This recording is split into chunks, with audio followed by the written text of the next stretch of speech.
Thank you very much, folks, and welcome to the fourth edition of Veterans Voice Radio here in WATD 95.9 FM.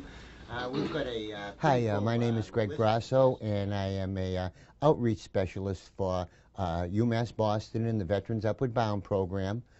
In addition, I have created and am the host of Veterans Voice radio show, WATD 95.9 FM in Marshfield. And the show has been about a year in the planning, and the fruition came about 4 weeks ago when we went on air. I think it was April 23rd was our first date, and we are trying to bring awareness to the veterans and their family community about what benefits are available to them, and maybe more importantly, how to apply for them and actually get funds or counseling, housing, whatever it might be. Oh, boy, I think the biggest challenge was to identify their benefits, to get used to not having some place to be every day, not having someone to tell them what to do. The unfortunate part and one of the big transition problems, they had a problem transitioning from home to the military, but they develop a whole new base of friends, comrades. They've lost friends. They've seen friends crippled. They come back home, and they've left all their buddies back, whether it's in Iraq, Afghanistan, Georgia, Texas. They've been detached from their safety, from their buddies, from their machine gun, from their all of this, and that's a problem. And there's a lot more, I think, hidden damage that isn't coming out just yet, that over time will come out and is showing itself in different ways. I think that the not-for-profits and the states will work together very well. 7 years ago, I brought together the folks from the Massachusetts Department of Veterans Services and put them beside the state police in a trade show, in a career show. They'd never been in the same room before.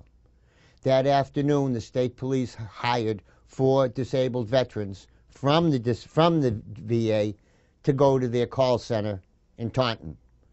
And they equated, and I kind of equated it to all these folks in the area. We had maybe 15 or 20 tables with different whatevers, different services, jobs, careers, things like that. They were all in the same book, but for the first day, they were all on the same page. My co-host, Kyle Toto, is the director of a program called MassVetsAdvisor.org. That was funded 2 or 3 years ago by the Mass Broadband Institute, Commonwealth of Mass. I think Bunker Hill Community College was involved. But they were the first, and I think we're the first state to actually have created a website with 441 benefit and service providers approved by the VA. Some are the VA, but for the first time, all the benefits are in one kind of place. They're all finally, and that's the good news. The bad news is a lot of the veterans are internet frightened. They're thinking that they're responding to an email address or to a website, and it's going to who knows where. Nobody's going to read it. Nobody's going to understand. Where what we're trying to do, and all my guests on the show that represent these agencies, we're putting a face and a phone number now.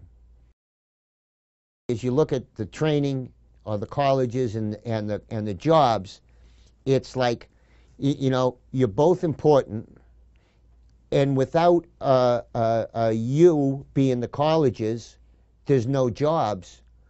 But without the jobs, there's no reason to go to college. So I'm very career orientated. What do you like, as Charlie Duquette from the Career Services taught me, find what their occupation is. What would you like to do? Is there something in the service you enjoy doing? Maybe it's numbers. Maybe you're an accountant. Maybe you're a logistician. Maybe you're a core person. Maybe you're a pilot. Maybe you're a whatever. Let's help you explore what's available through all of our resources. And if there's a target program you're looking for, maybe we can help you identify some funding on how to get there and what the steps are, so you're not thinking you can just walk in and da-da-da, here I am. No, there's some steps involved, and there's paperwork, and there's time. Patience. patience, patience. We'll get it all done, but it does take a little while sometimes.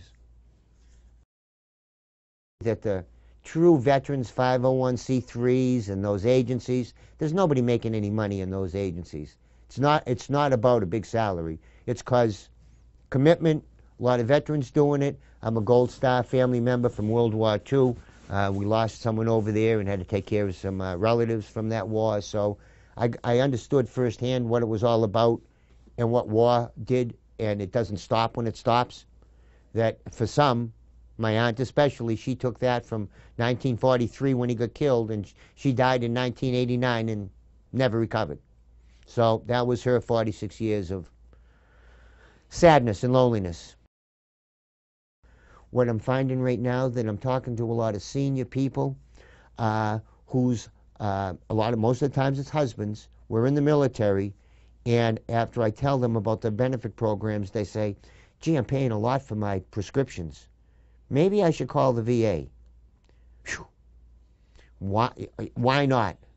Why not? We here in Massachusetts, the good news is we offer twice as much help per capita than any other state in the nation. We lead the country in benefits. We have all sorts of benefits. They're all earned. They're all here. We just have to go through a couple of little question periods and get out there and just offer you, thanks for what you did. And you earn those benefits. They're just there, and you're not going to take them from somebody else. They're yours. It's backed. As soon as you signed on the dotted line to join, the country started owing you. So it's our time to give back.